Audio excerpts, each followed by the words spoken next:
Hey, good evening, guys. I just wanted to revisit our topic of sleep that I'm kind of covering right now with these videos. And there's so many things that can affect our sleep. It can be stress, it can be family responsibilities, work hours, sickness that we have to deal with within our families, and even our evening habits. And some of these things are outside of our control, and so that makes a difference too into how much we can actually put limits on what we are doing, how we're doing it.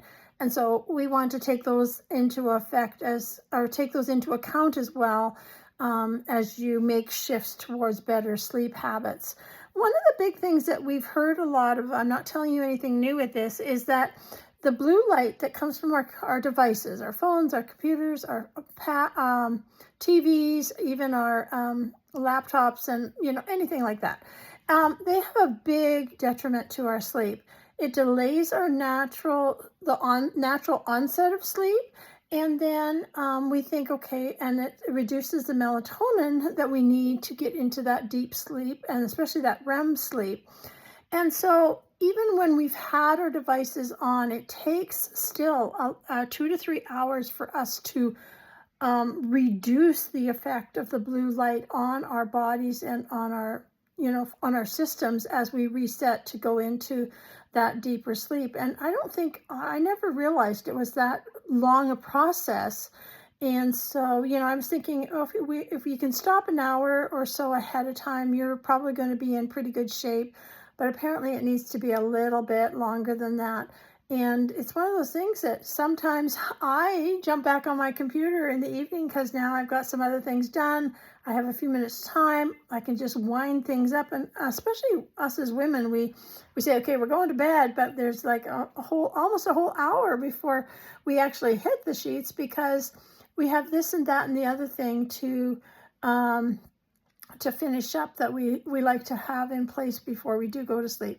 Now, if you're stopping your devices at that point in time and doing all that other reset stuff that we like to do, that's going to, wears down 1 hour out of the 2 to 3. So, it's not necessarily a bad thing in my opinion either. So, anyway, the other thing is a blue light, and the moon can be considered a blue light too. So, when you want to go and watch the moon, take into account what that light is going to do for you as well. And I never thought about that. I just recently learned that little fact.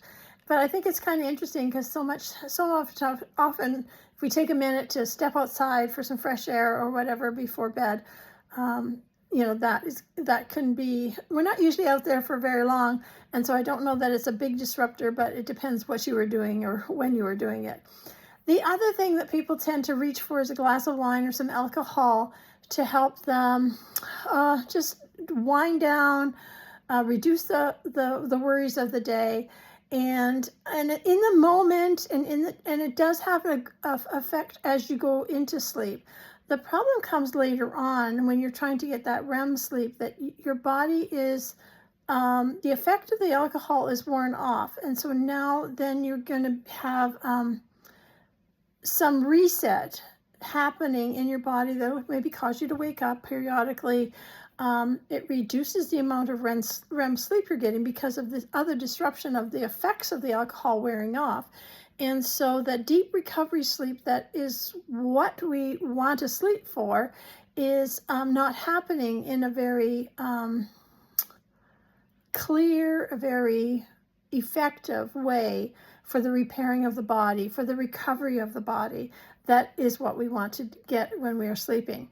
So if we can just work on these two habits, it's like anything. Habits take 21 to 23 days to reset in our mind. And then it takes a little bit longer than that too, for some of these things, because they're so deeply ingrained in what we do, or we don't do them all the time. Anyway, you know what I mean. 21 to 23 days to create a new habit. And so I hope that you will reevaluate your life in the way you use your devices, in the way you use alcohol, as to how it's going to how it can affect your sleep, and what it's going to do for you if you take the time to change those habits for yourselves and for your sleep, for your body, for your recovery. And so I just hope that you have an awesome day, and it gives you something to think about. And I just hope that your sleep becomes better and better as we go through these things that we're going to help us get better sleep on a regular basis. So till next time, Nancy here, have a good sleep.